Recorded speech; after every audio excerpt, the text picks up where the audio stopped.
in community, so I'll take a few minutes on this. I just watched the movie The Thunderbolts. Have you seen that movie? It's the new Avengers.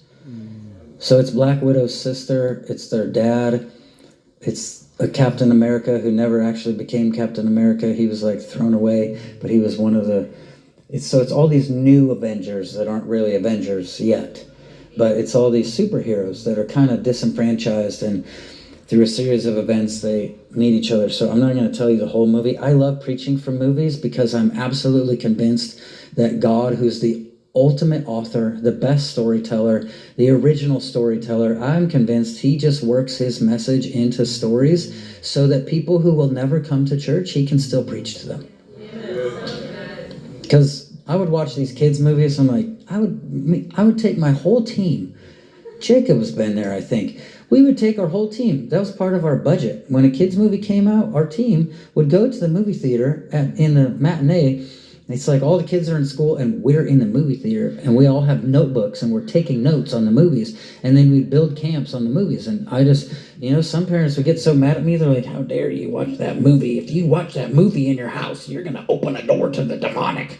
You shouldn't watch that movie. I'm like, wait, what are you talking about? You already have the door wide open to the demonic because you're so afraid to open the door. You already opened it. You're so afraid to open a door to the demonic. You have the thing wide open. I said, this is how I keep the door shut. I watch the movie and I go, pause. Hey kids, let me tell you what's going on here. I want to explain this to you so that you are now able to discern what... Like, I don't care if that movie has witchcraft. Obviously, there's some movies I don't watch with my children. But there's a lot of movies I watch with my children that most people never would. And I'm watching them going, pause, hey, let's talk about that witchcraft. I want to explain this to you. And all I'm doing is going, you see that knock? That's a knock on the door. Let's go just flip the deadbolt shut. Yeah. Don't answer that one. Don't answer that knock. And I just use the movies to keep the door shut, not to open them. So I love movies. Sorry, that was a whole other way to say I like movies and I like to preach from movies. We would build camps on movies. I could preach you 100 sermons from movies because I believe God talks through them because they're stories and he's the ultimate storyteller. And there's millions and millions of children who will never come to church, and it's okay. He'll put the gospel right in there. Frozen is so powerful. Kung Fu Panda, Inside Out. Dude, Kung Fu Panda has the most profound. It's like 2 minutes. It's the whole gospel so beautifully summed up in 2 minutes. You're like, you have the whole entire gospel, and Paul's letters are all in 2 minutes right there. It's amazing. Frozen, same thing. But I could go on and on. Sorry, that was a long way to say. Thunderbolts is an amazing movie, and I'm going to try to quickly tell you, because we have lunch, I'm going to try to quickly tell you what I've seen from it so far. I feel like I've only scratched the surface on this movie, so tomorrow when I get on the plane, I'm going to watch it again, and I'm going to take notes. I already took notes, but I'm going to take notes again. And I'm going to try not to ruin it for you, but I'm going to try to get you to go watch it so you can see what I'm talking about. So they've been running all these experiments on normal people to try, it's like Captain America. They put him in the thing and he comes out a superhero. So they've been doing that again because the Avengers are gone. They've been doing that again, attempting to create superheroes to protect the planet.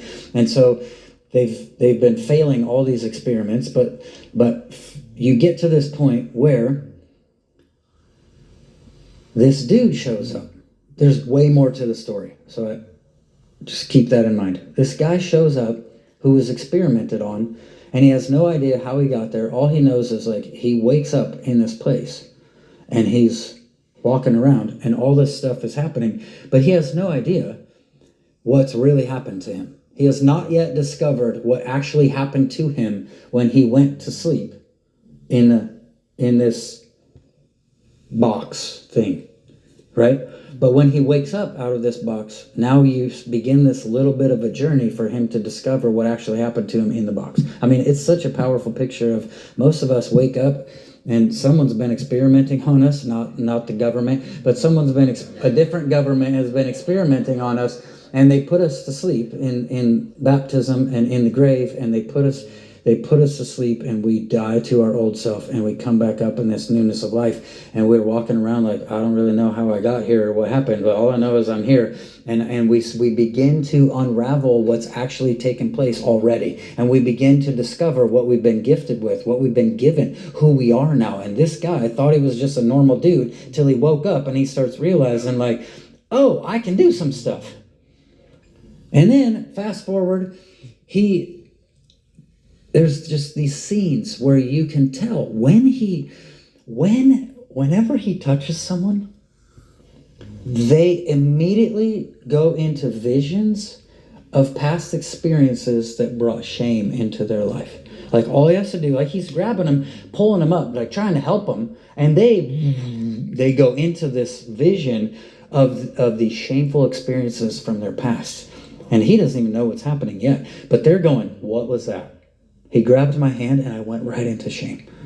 I went right into this past experience that caused so much shame in me. And so everyone's discovering like, hey, Bob can do some, his name's Bob. Bob can do some stuff.